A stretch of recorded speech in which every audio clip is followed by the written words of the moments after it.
রমাদান সেই মাস যেই মাসে আল্লাহ রাব্বুল আলামিন আমাদেরকে এইরকম একজন নবী দিয়েছেন, এর আগেও কোনো গুনাহ নাই, পরেও কোনো গুনাহ নাই। মাসুম মিনান নাস, মাসুম মিনান নাস। সেই মানুষকে বাংলার জমিনে গালি দেওয়া হয়েছে। এদের তো ফেলানো সরকারের দায়িত্ব। অথচ দেখেন ওই ইস্যুটাকে কত ইস্যুতে ঢাকা ফেলা হইল। হ্যাঁ, সাতেমের ইস্যুকে একদম মধু ইস্যু দিয়ে, তরমুজ ইস্যু দিয়ে ঢাকে ফেলা হইল।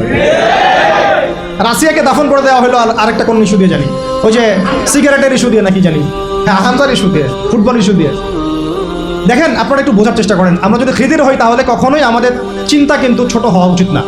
আমাদের চিন্তা থাকবে মূল শেকড়ে, শেকড় ঠিক আছে কিনা। এরা ইস্যু দিয়ে খেলতেছে আমাদের সাথে, এরা ইস্যু নিয়ে আমাদের সাথে খেলতেছে। আপনার ব্রেন নিয়ে তারা খেলতেছে, আপনার ইমান নিয়ে, আকীদা নিয়ে, মানহাজ নিয়ে তারা খেলতেছে। আপনাকে মূল জায়গা থেকে সরানোর জন্য সবকিছু তারা করতেছে। আমাদের মূল জায়গায় থাকতে হবে ভাই, ইস্যু পাগল হওয়া যাবে না। এই স্ক্রল করতে করতে আমাদের মাথাটা স্ক্রলিং হয়ে গেছে। মূল জায়গা থেকে আলোচনা সরে যাই আমরা। আল্লাহ পাক আমাদের মূল জায়গায় থাকার তৌফিক দান করুন।